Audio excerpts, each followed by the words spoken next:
হাই friends, আজি ভাবিছোঁ অলপ মাছ বনাওঁ। সেইকাৰণে মাছখিনি ভালদৰে চাফা চিকুণ কৰি ল'লোঁ আৰু লগতে নিমখ হালধি লগতে সানি লৈছোঁ। অলপ টেঙা দি জোল বনাম, টেঙা দিম তাতে, মানে বেলেগকৈ একো নহয়। দাইল বনাইছোঁ, দাইলটো তেল মাৰি তাতে মাছ দিম আৰু তাত নেমু টেঙা বহুত সৰহকৈ নেমু টেঙা চেপি দিম। অকল টেঙাৰ জোল বনাম, কাৰণ যিহেতু গৰম বহুত বেছি হৈছে, সেইটো কাৰণে টেঙাৰ জোল খালে ভাল লাগে, নিজৰ কাৰণে ভাল হয়। ঠিক আছে, আহক তেতিয়াহ'লে বনাওঁ, আৰম্ভ কৰোঁ আহক। এইদৰে মাছটো ভালদৰে ফ্ৰাই কৰি ল'লোঁ। আমি 3টা বিলাহী আৰু এটা পিঁয়াজ ভালদৰে চাফা কৰি কাটি লৈছোঁ। লগতে এফাল নেমু লৈ ল'ম।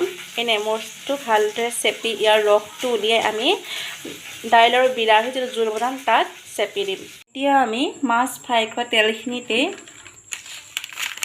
অলপমান সৰিয়হ, বগা সৰিয়হ দিছোঁ দেই, সৰিয়হ দিছোঁ তাতে।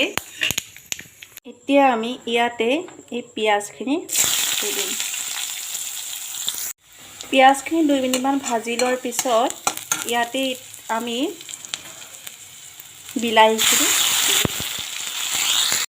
2 মিনিটমান ভাজি লোৱাৰ পিছত ইয়াতে অকণমান নিমখ বেছি নাই দিয়া দেই, মই দাইলত নিমখ দি থোৱা আছে যিহেতু, সেইকাৰণে নিমখ কমকৈ দিছোঁ।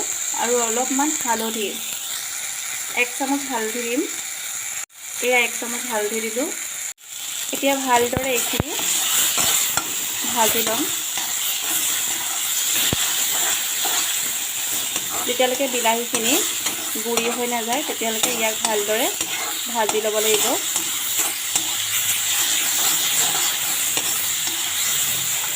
বিলাহীখিনি চব ভালদৰে গুৰি হৈ গ'ল। এতিয়া আমি ইয়াতে দাইলখিনি ঢালি দিম।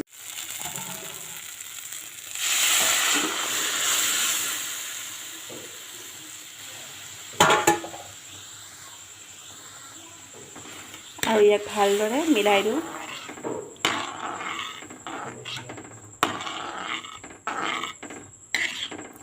এতিয়া অকণমান ইয়াক সিজিবলৈ দিব লাগিব। তাৰপিছতে ইয়াতে নেমুৰ ৰসখিনি দি দিম। দাইলখিনি অলপ অলপকৈ উতলিছে, আমি তাতে যিকেইপিচ ফ্ৰাই মাছ দি থৈছিলোঁ সেই ফ্ৰাই মাছকেইপিচ দি দিব লাগিব। আৰু তাৰ পিছতে আমি নেমু চেপিম দেই, মাছ দিয়াৰ পিছতহে আমি নেমু চেপিম। ইয়াতে নেমুৰ ৰসখিনি দি দিম। নেমুৰ ৰসখিনি মই এটা বাতিত উলিয়াই থৈছিলোঁ, এতিয়া আমি এইখিনি ইয়াতে ঢালি দিম আৰু এতিয়া ভালদৰে সিজিবলৈ দিম প্ৰায় 15 মিনিটমান। 15 মিনিটমান সিজাৰ পিছত আমাৰ আজিৰ মাছৰ জোল ৰেডি হৈ যাব। 15 মিনিটৰ পিছত গেছটো অফ কৰিলোঁ আৰু আমাৰ আজিৰ মাছৰ জোল ৰেডি। আৰু আজি আমাৰ ৰাতিৰ খানা এয়া।